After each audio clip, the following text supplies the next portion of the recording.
여러분, 100평도 안 되는 건물을 짓는데 18만 명이 동원됐다는 것을 여러분 상상할 수 있겠습니까? 100평밖에 안 되는 건물을 짓는데 7년이 걸렸고요. 그리고 짐꾼만 7만 명이 동원됐습니다. 그리고 1년 국가 예산의 절반 가까이 들어갔어요. 여러분, 이런 건물이 지어졌다면요, 이거는 놀라운 것입니다. 그게 바로 솔로몬 성전입니다. 솔로몬 성전은 왜 이렇게 지극과 정성을 다해서 지어졌을까요? 그것은 아주 중요한 의미가 있습니다. 자, 열왕기상 6장 1절 말씀에 보면 이스라엘 자손이 애굽 땅에서 나온 지 480년이요 솔로몬이 이스라엘 왕이 된 지 4년 15월 곧 둘째 달에 솔로몬이 여호와를 위하여 성전 건축하기를 시작하였더라 그렇게 되어 있습니다. 왜 성전을 건축하는 이 시점을 애굽 땅에서 이스라엘 백성이 나온 것과 관련시켜서 얘기하고 있습니까? 여러분, 구원은 그 구원 자체가 목적이 아닌 것입니다. 출애굽은 출애굽 자체가 목적이 아니에요. 하나님은 이스라엘 백성을 출애굽시켜서 하나님께서 꿈꾸시는 것이 있었어요. 그것에 대한 절정이 성전입니다. 이걸 증명해 보겠습니다. 여러분, 인간은 에덴 동산을 잃어버렸죠. 에덴 동산은 하나님과 거닐며 대화할 수 있고 하나님과 친밀하게 교제할 수 있는, 하나님을 정말 동행할 수 있는 그런 환경이었습니다. 아담은 하나님과 동행할 수 있는 특권으로 지금 받았습니다. 하나님의 형상이죠. 그래서 하나님께서 지혜를 딱 주시면 그냥 이름 짓는 건 너무 쉬운 거예요. 그러니까 이름도 막 짓는 거죠. 근데 죄악을 인해서 쫓겨났습니다. 그래서 인간은 이 에덴에 대한 그리움과 이 에덴에 대한 그런 동경을 가지고 있어요. 놀라운 것은요, 이런 것을 경험하려면 다 과정을 겪어야 되는데 우선 구원을 받아야 되겠죠. 그리고 그 사이에 그들은 계속 믿음에 대한 시험을 받아야 됩니다. 하나님을 경외하는 차원까지 가야 되는 것입니다. 그래서 하나님은 성막을 통해서 그 성막이라는 그 공간 안에 에덴에 대한 환경을 허락하신 거예요. 사람은 그 성막 안에서 잠시 에덴에서 겪었던 경험을 잠깐 맛볼 수 있도록 하나님께 허락하셨는데 이제는 고정적인 건물을 통해서 내가 이제 이 지상에 한 건물을 짓도록 할 것이고 이 건물은 내가 에덴으로 구별지어 놓겠다. 이 건물 안에 들어와서 손을 들고 경배하고 나를 구하면 내가 임재로서 내가 너희들에게 에덴에서 경험했던 그것을 맛보게 하겠다고 약속해 주신 것입니다. 그러니까요, 거기는요 에덴과 같은 곳입니다. 여러분, 솔로몬이 잠시 하나님께서 너 소원이 뭐냐 그랬을 때 지혜를 원합니다, 분별을 원합니다 했을 때 하나님께서 분별을 딱 주시니까요 이방의 모든 민족이나 놀랄 만한 지혜로운 왕이 준비된 거잖아요. 하나님이요 그 지혜의 물방울 하나만 딱 떨어뜨려주면 사람 존재가 자체가 달라진 것입니다. 그러니까 이 솔로몬 성전은 엄청난 가능성이 있었던 것입니다. 지금 우리가 이 우주 산업이라든가 또 이 AI에 대한 투자가 막 가치가 높아지잖아요. 이게 미래를 열 수 있는 거라고 생각하기 때문에 거기 막 투자하는데, 여러분 우주선 하나를 만드는데 막 1조가 들어간다 그러면 사람들이, 무식한 사람들은 왜 거기다 돈을 투자하지만 미래를 볼 수 있는 사람들은 그거 해야 돼 라고 하는 것처럼 이 솔로몬 성전에 대한 이 가치를 보지 못하는 사람은 건물 하나에 왜 이렇게 돈을 많이 쓰는 거야 라고 하겠지만, 이것이 에덴이다, 에덴의 환경과 똑같은 것이며 하나님께서 여기에 대해서 보증하시는 거라면요 이거는요 당연히 지어야 되는 것입니다. 미래를 위한 것이죠. 근데 이 성전은 건물 자체의 의미가 있는 거 아닙니다. 거기에 누가 거하느냐가 되게 중요한 것이죠. 여러분, 결혼식이 아무리 화려해도요 그 결혼식의 화려함이 결혼 생활을 보장하는 게 아니죠. 웨딩드레스가 아무리 값지고 정말 뭐 이렇게 막 잘 꾸며진 웨딩드레스를 입은 신부를 할지라도 사랑을 받지 못하는 사람과 결혼한다면 그게 무슨 의미가 있겠습니까? 그처럼 성전을 아무리 뻑적지근하게 지원한다 할지라도 거기에 하나님이 임재하지 않으면 그것은 그냥 건물밖에 안 되는 거예요. 그러니까 하나님께서 명령하신 대로, 하나님이 의도하신 대로 살지 못하면 그 성전은요 버려지게 되어 있습니다. 파괴되게 되어 있어요. 불타게 되어 있어요. 하나님께서 그냥 가차없이 버리는 것입니다. 그게 이스라엘 역사에서 경험된 것입니다. 그런데 솔로몬이 성전을 지을 때는요 그 지혜를 발해서 특수한 건축 원리를 적용했습니다. 그게 6장 7절 말씀에 나오는데요, 이 성전은 건축할 때 돌을 그 뜨는 곳에서 다듬고 가져다가 건축하였으므로 건축하는 동안에 성전 속에서는 방망이나 도끼나 모든 철 현장 소리가 들리지 아니하였으며라고 그랬습니다. 여러분, 이 세상에서 이런 건축 방법은 존재하지 않습니다. 그 현장에서 만들고 막 해야죠. 맞춰보고 해야 되는데 어디 다른 곳에서 다 만들어가지고 붙이기만 한다. 물론 지금 아이케아 같은 데서 조립식만 나오겠지만 그런 것들하고 비교가 될 수 없는 거죠. 이 솔로몬 성전은요 종이 한 장도 못 들어갈 만큼 아주 촘촘하게 만들어졌는데 이 돌덩어리들이 밖에서부터 다 다듬어져, 깎이고 다듬어져서 여기 와서 이 지어지는 과정 속에서요 어떤 소리도 들리지 않도록 했다는 것입니다. 이건 대단한 것입니다. 이게 뭐냐면 하나님이 임재하시는 그 환경 자체를 되게 존중하는 것이죠. 하나님이 임재하신 걸 짓는데 시끄러워서 되겠습니까? 저 어렸을 때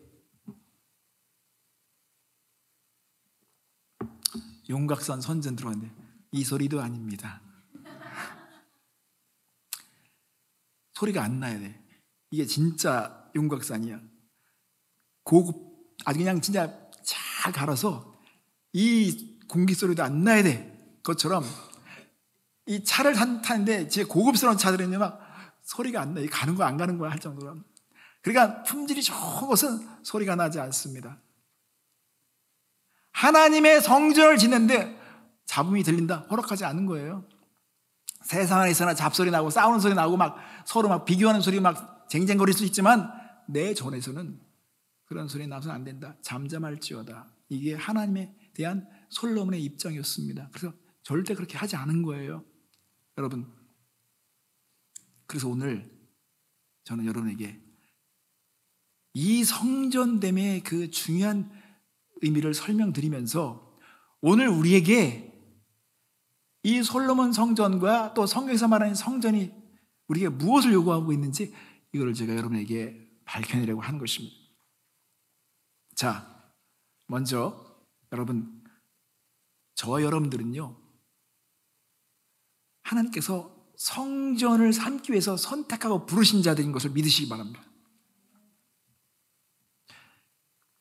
솔로몬은 이 성전에 쓰여질 이 자재들과 이 돌벽들을요 레바논에서 가져오게 했는데 레바논에서 그 돌들을 막 깎아가지고요 성전에 쓰여지도록 한 것입니다.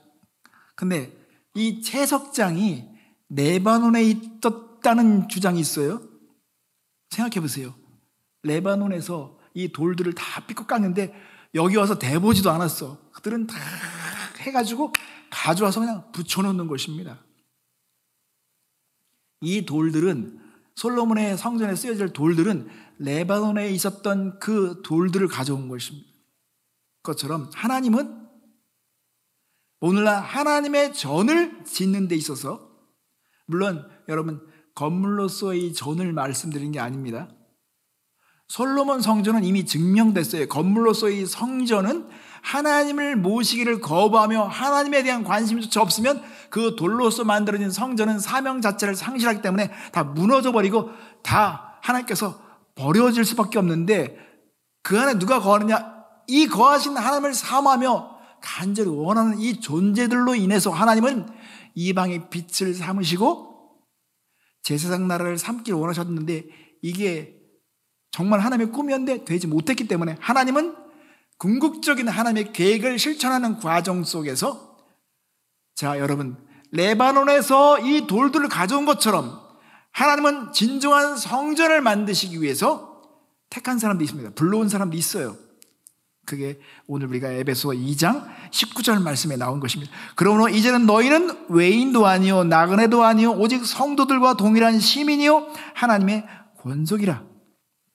여러분, 하나님은 새로운 창조를 하시기 시작하셨습니다.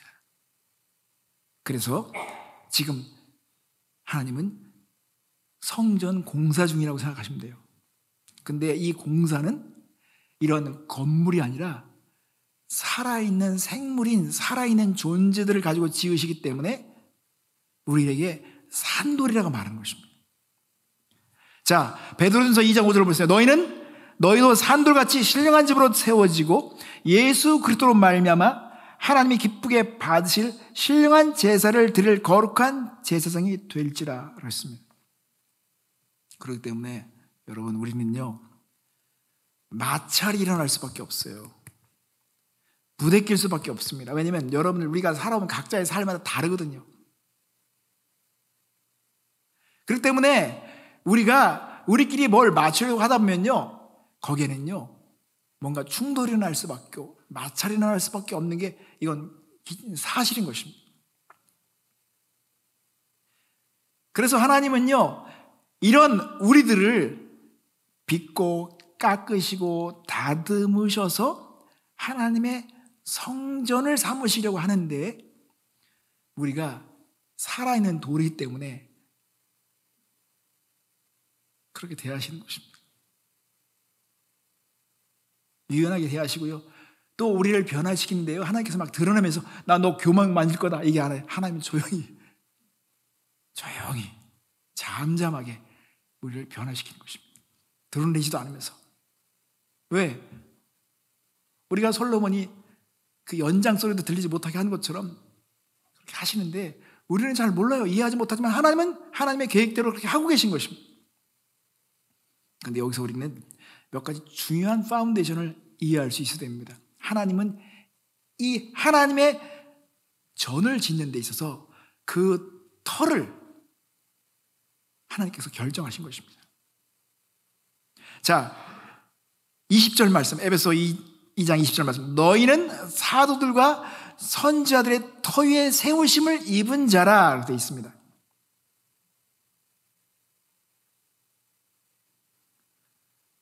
성도 여러분, 사도들과 선지자들의 터 위에 세우심을 입었다. 그렇기 때문에 하나님의 성전된 산돌로 부름받은 여러분들은 반드시 우리가 어디 위에 서 있어야 되는지를 이해하셔야 됩니다. 사도들과 선지자들의 터 위에 세워져야 됩니다. 이게 되게 중요한 거예요. 이것은 우리가 성경에 대한 분명한 지식을 요구합니다. 성경에 무지하면 내가 어디에 서 있는지 모르는 거예요.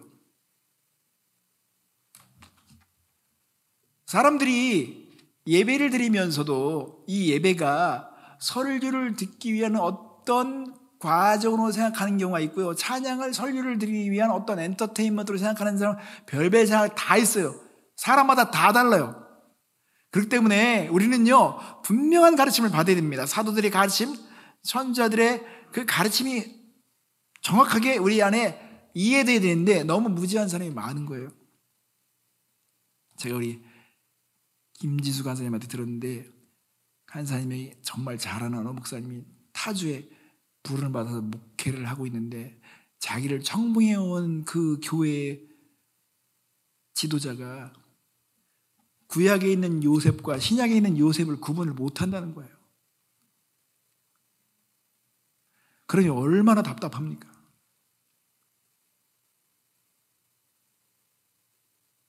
그냥 세상 지시는 막 눈이 밝은데 성경에 대해서는 깡무지한 겁니다. 그러니 하나님이 얼마나 답답하시겠습니까? 이것저것 들은 이야기가 많아가지고 막 덕지덕지 이파리는 막 무성해. 이파리는 너무 무성해. 그러면 하나님께서는요 비바람을 한번 딱 일으켜보세요. 그러면요, 막 진짜 엄청난 소리가 나면 불안한 것입니다. 우리는 이 터 위에 세워져야 하기 때문에 사도의 가르침, 선자들의 가르침으로 더 깊이 뿌리를 내려야 되며 거기 위에 견고하게 서 있어야 됩니다. 그래서 사도행전 2장 42절을 보면 그들이 사도의 가르침을 받아 서로 교제하고 떡을 떼며 오로지 기도하기를 힘쓰니라 했는데 그들은 사도의 가르침을 받기 시작했습니다. 우리는 대가를 지불하지 않으면서 권리를 요구하며 우리에게 어떤 유익이 있기를 바라죠. 여러분, 우리는요, 뿌리를 내려야 합니다. 그래서 견고한 건물은요, 지하가 깊습니다. 우리가 하나님의 말씀을 알고자 하는 일에 어떤 대가를 지불하느냐 너무 중요합니다. 지불하셔야 돼요. 주일날 예배 드리는 것으로서 말씀을 듣는 것으로 만족한다? 여러분, 절대 그런 사람들은요, 성장할 수가 없습니다. 이파리는 많이 늘어나겠죠. 이파리. 들은 얘기가 많으니까. 그런 사람들은 인생의 어떤 비바람과 고난이 딱 닥치면 뿌리채 흔들려 버립니다. 사도들의 가르침, 선자의 가르침에 우리는 관심을 가져야 되며 내가 그런 가르침으로 내 삶을 막 자리매김을 해야 하는 것입니다. 깊이 파야 되겠죠. 그리고 또 한 가지 중요한 것은 하나님께서 이 성전의 모퉁이 돌을 예수 그리스도로 정하셨습니다. 20절 하반절을 보면 그리스도 예수께서 친히 모퉁이 돌이 되셨느니라. 이 모퉁이 돌은요, 고대 건축 방식에 있어서는요, 이 모퉁이 돌이 수평과 함께 좌우에 대한 이 교차를 정하는 데 있어서 중요한 것입니다. 왜냐하면 수평이 잘못되면 건물이 위험해질 수 있죠. 그래서 하나님의 성전으로 지어지는 데 있어서는요, 항상 우리는 예수 그리스도를 주목해 봐야 합니다. 모퉁이 돌을 항상 확인해야 돼요. 내가 누구를 믿고 있는지, 우리의 인생의 목적은 무엇인가, 우리가 이 성전 되는 데 있어서 가장 중요한 역할을 누가 하셨는지. 그러니까 예수 그리스도는 교회의 머릿돌이 되는 것입니다.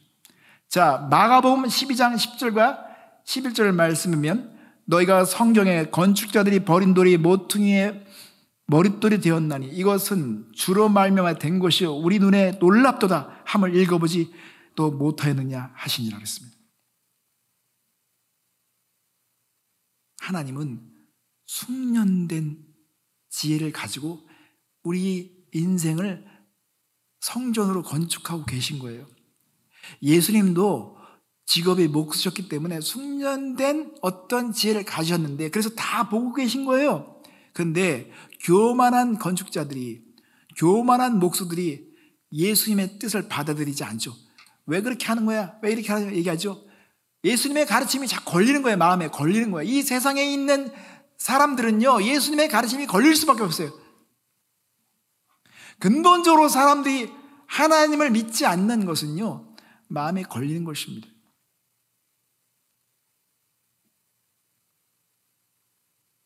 그래서 베드로전서 2장 6절과 8절 말씀에 보면 이렇게 기록되어 있습니다. 성경에 기록되었을 때 보라 내가 택한 보배로운 모퉁이 돌을 시온에 두느니 그를 믿는 자는 부끄러움을 당하지 아니하리라 하였으니 그러므로 믿는 너에게는 보배이나 믿지 아니하는 자에게는 건축자들이 버린 그 돌이 모퉁이의 머릿돌이 되고 또한 부딪히는 돌과 걸려 넘어지게 하는 바위가 되었다 하였느니라. 그렇죠. 어떤 사람에게는요 걸려 넘어집니다. 그게 마음에 안 들거든요. 부대끼거든요. 그것이 자신에게 있어서 그렇게 만족하지 않는 것입니다. 하나님은 이미 정하신 것입니다. 저는 예수 그리스도를 받아들이지 않는다, 이미 심판을 받았다고 성경에 말한 이유가 있어요. 예수 그리스도를 받아들이지 않는 것은요, 이해가 안 돼서가 아니에요. 내가 주인이 되고 싶은 것이죠. 내가 내 맘대로 살고 싶은 거예요. 그러니까 그 모든 결박을 다 끊어버리는 것입니다. 그대로 난 살기 싫어. 그대로 살면 난 답답할 거야. 그건 몰라서 그렇죠. 하나님의 아들을 죽이시면서까지 이렇게 사랑하시고 낮추시고 이렇게까지 섬겨주신 하나님을 거부한다. 그러면 그 사람은 이미 심판을 받은 것입니다. 그만큼 교만한 것입니다. 자아가 삐뚤어진 것입니다.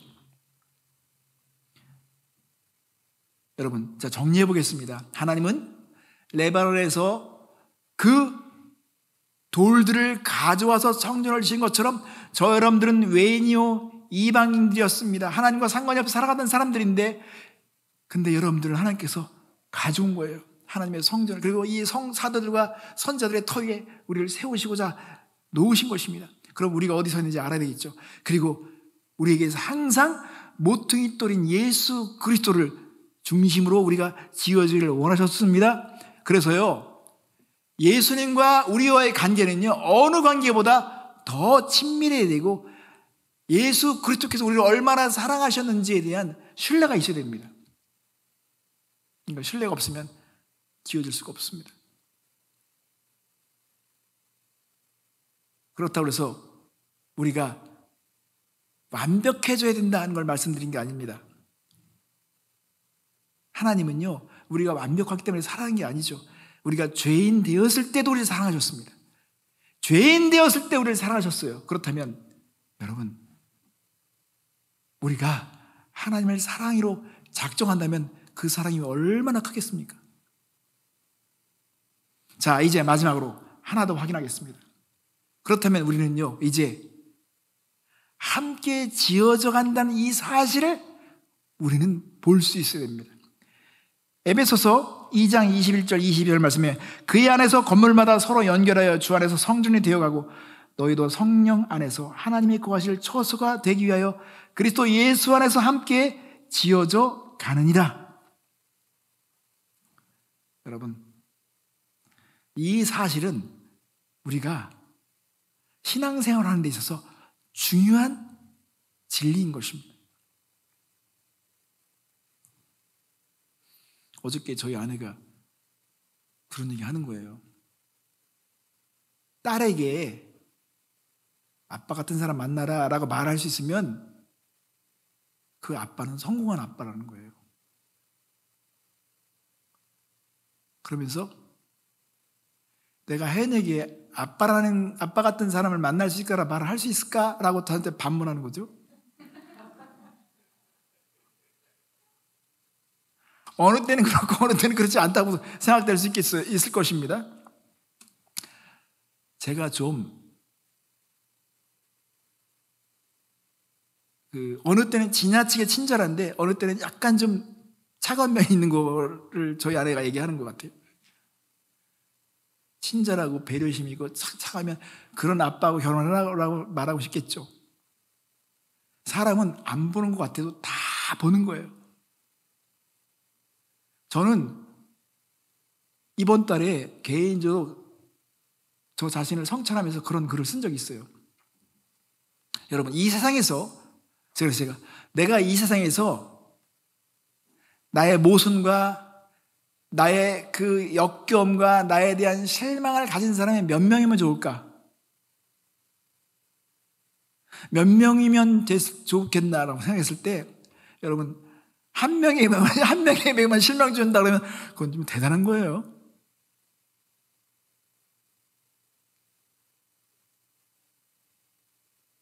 저는 저희 아내가 저를 적나라하게 겪었습니다. 너무 잘합니다. 저는 한 명에게만 좀 그렇게 실망 주는 존재로 끝났으면 좋겠어. 근데 그 존재가 나를 사랑해. 이건요, 다행인 거죠. 그냥 죽지 못해서 막 서로 막 그러다가 헤어지면 원수처럼 막 지내가지고 너무 잘 알면요, 그 사람에 대해서 비판하는 것도요, 너무 아주 리얼한 것입니다. 지금 살고 있는 아내와 남편이 바로 그런 사람으로 하나님께서 여러분 불러주신 거예요. 빚고 깎으려고 불러주신 것입니다. 이처럼 하나님께서 우리를 성도로 불러주셨다. 그러면 우리는요, 우리의 비교와 우리의 차이 때문에 다툼이 일어난다. 여러분, 세상에서는 하나님께서 우리에게 그런 것을 경험하게 하실 것입니다. 우리 존재가 어디에 그렇게 아주 그냥 기질적으로 하나님께서 원치 않는 습관이 있는지, 그런 자존심을 얼마큼 똘똘 뭉쳐 어디 갑옷처럼 무장되어 있는지, 얼마나 교만한지, 이거를 보게 하시기 위해서 세상에서 이것저것 겪게 하셔서 빚고 깎는 것입니다. 그러나 교회에 들어와서는요, 우리는 비교해서는 안 되는 것입니다. 여기서는 조용히 대봐야 돼. 조용히 대보는 거예요. 여기서 그러시면서 와 그러면 그건 솔로몬이 성전 지었던 그 기법이 다른 거예요. 그냥 소리는 망치 소리, 뻐개는 소리, 깨부시는 소리는 막 밖에서 나. 근데 이거 가지고는 세상에서 막 듣다가 주님 와서, 주님 저 이 정도밖에 안 되는 걸 깨달았습니다. 주님,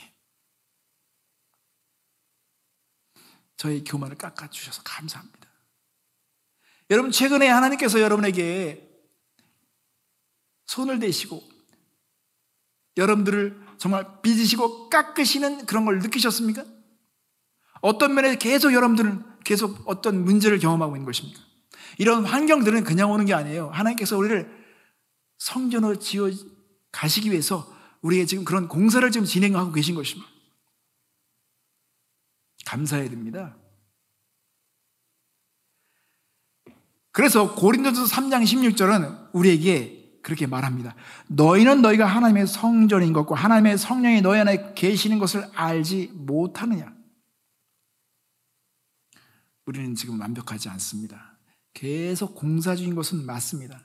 근데 하나님께서 우리에게 손을 대실 때 우리는 그걸 느낄 수 있어야 되며 거기에 순응할 수 있어야 됩니다. 그래야 우리가 이어질 수 있는 것입니다. 때로는 하나님의 손이 거칠게 느껴집니다. 정말 고통스럽게 느껴진다 할지라도 우리를 이어서 하나님의 그 아름다운 성전을 만들기 위해서 그렇게 하시는 것입니다.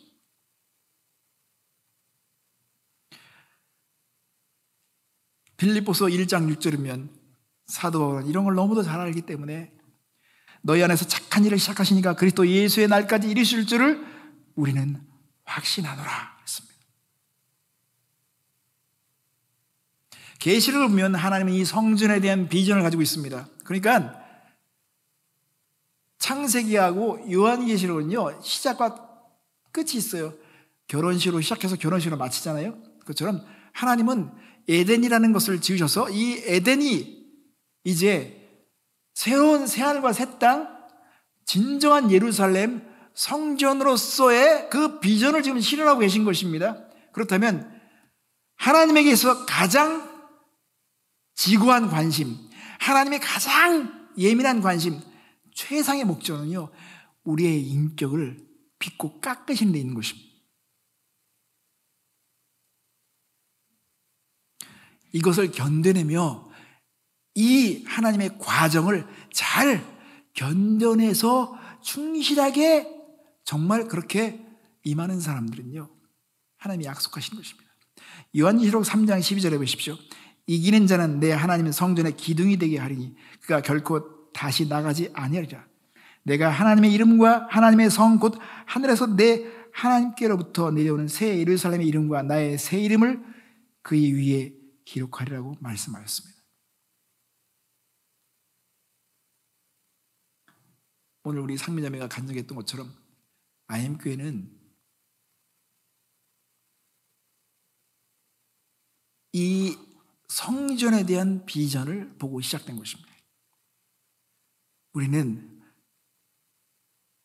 산돌처럼 우리는 살아 움직이는 주의 전, 바로 성경에서 말하는 그 교회 같은 사람이 되기로 결단한 것입니다.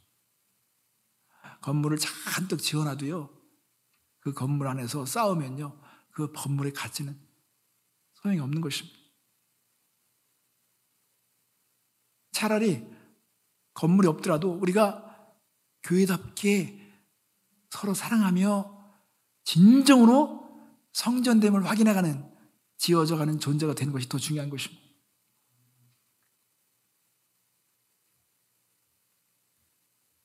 그러므로 오늘 여러분들이 셀 모임에서 이 교회의 이 성전에 대해서, 이 터에 대해서, 이 모퉁이 돌에 대해서, 함께 지어져가는 이 과정에 대해서 우리는 서로 고백할 수 있는 시간이 되었으면 좋겠습니다.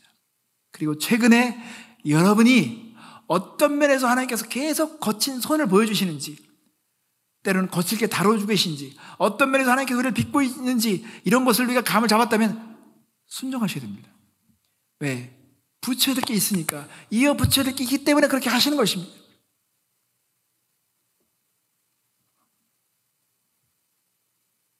다른 사람들에게는 아주 냉혹한 잣대를 대면서 자기에게는 너무 관대한 이것은요, 우리에게 문제가 되는 것을 우리가 알 수 있습니다.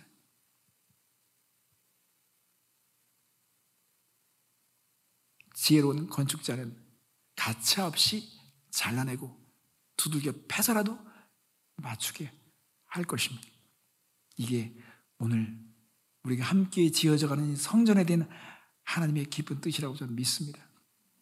하나님은 솔로몬 성전이 파괴되었지만, 그렇지만 여전히 하나님께서는 꿈꾸시는 그 성전을 지어가고 있는데, 여러분이 한 사람 한 사람이 지금 성전으로서 지금 지어가고 있다는 이 사실을 분명히 보시고, 이 삶에서 하나님께서 여러분에게 손을 대실 때 감사하게 받으십시오. 하나님, 저를 만져주십시오. 제 안에 하나님께서 기뻐하지 않는 것이 있으면 잘라내 주십시오.